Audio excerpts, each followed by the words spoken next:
Hello everyone, welcome back to Study Point. तो आज हम डिस्कस करेंगे एक पोएम जो कि है let me not to marriage the true minds, जिसको लिखा है विलियम शेक्सपियर ने। तो ये पोएम जो है एक सोनेट है। अब सोनेट क्या होती है वो हम ऑलरेडी यूनिट 1 में डिस्कस कर चुके हैं और उसके अलावा भी कई वीडियोस में हमने इस चीज़ को डिस्कस किया है कि सोनेट होती क्या है। Basically sonnet is a form of poetry जिसके अंदर आपकी 14 लाइन्स की ये पोएम होती है और कुछ पेंटामीटर्स को ये फॉलो करती है। तो बाकी सोनेट पे एक डिटेल वीडियो ऑलरेडी अपलोडेड है, उसको आप देख सकते हैं। तो चलिए शुरू करते हैं आज के अपने टॉपिक को। उससे पहले मैं आपको बता दूं कि यूनिट 1 to 6 तक की सारी वीडियोस इंग्लिश की मैं ऑलरेडी अपलोड कर चुकी हूँ। उनका लिंक मैं आपको डिस्क्रिप्शन बॉक्स और कमेंट बॉक्स में दे दूँगी, वहाँ से आप देख सकते हैं।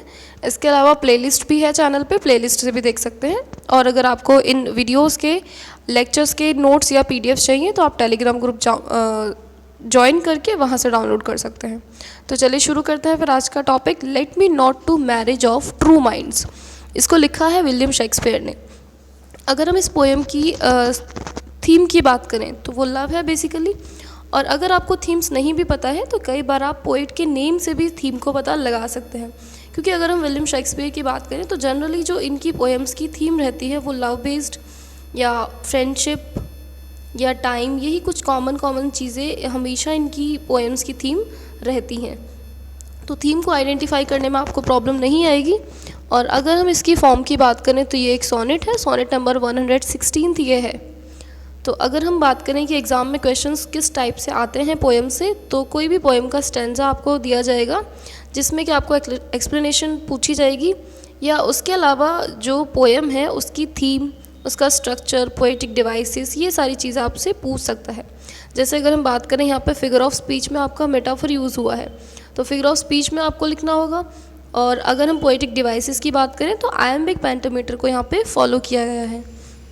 तो चलिए पोएम को शुरू करते हैं। बाकी इंपॉर्टेंट क्वेश्चंस और टाइप ऑफ क्वेश्चंस, मतलब किस टाइप के क्वेश्चंस आपके एग्ज़ाम में आएंगे, उस पर मैं एक सेपरेट वीडियो जल्दी ही लेकर के आऊँगी। देखिए यहाँ पे पोइट बोलते हैं let me not to marriage of true minds, admit impediment, love is not love which alter when it alternations find.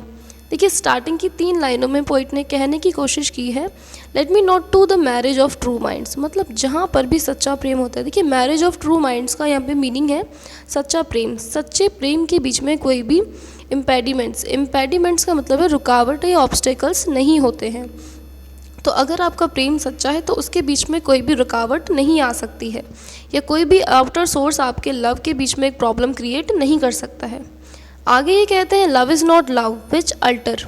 देखिए वो प्रेम नहीं है कि जो एक अल्टरनेटिव मिलने पे बदल जाए। मतलब मान लीजिए आपको अपने पार्टनर से बेहतर कोई दूसरा मिल जाए तो आप अपने प्रेम को बदल दें, या फिर आप कहीं और अपना इंटरेस्ट शिफ्ट कर लें।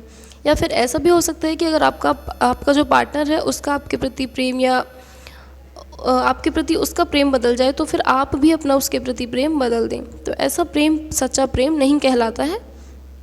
आगे ये कहते हैं और bends with the remover to remove, O no it is an ever fixed mark. देखिए एवर फिक्स्ड मार्क से यहाँ पे मतलब है कि जैसे अगर हम देखें यूनिवर्स में काफ़ी चीज़ें फिक्स्ड हैं, कि जैसे सूरज का उगना या चांद का रात में चमकना या बारिश आना, ये सारी चीज़ें, स्टार्स हो गया, स्काई हो गया, मतलब यूनिवर्सल ट्रुथ जो होते हैं, जिस टाइप से ये चीज़ें फिक्स हैं, लव भी उसी तरीके से फिक्स होता है कि अगर आप सही मायनों में किसी से सच्चा प्रेम करते हैं तो एक अल्टरनेटिव या एक विकल्प मिलने पर वो परिवर्तित नहीं होता है, उसको रिमूव नहीं किया जा सकता। और एक सच्चा प्रेम हमेशा अपनी मैक्सिमम हाइट तक जाता है। आगे ये कहते हैं love is not time's fool through rosy lips and cheeks. वो प्रेम नहीं है जो अच्छे समय को देख कर के आए, या जो किसी खूबसूरती को, मतलब मान लीजिए आपके प्रेमी या प्रेमिका के लिप्स बहुत सुंदर हैं, चीक्स बहुत सुंदर हैं, वो बहुत ब्यूटीफुल दिखती है, तो उन चीज़ों को देख करके अगर आपको प्यार होता है तो वो प्यार नहीं है। आगे ये कहते हैं within his bending sickle compass कम।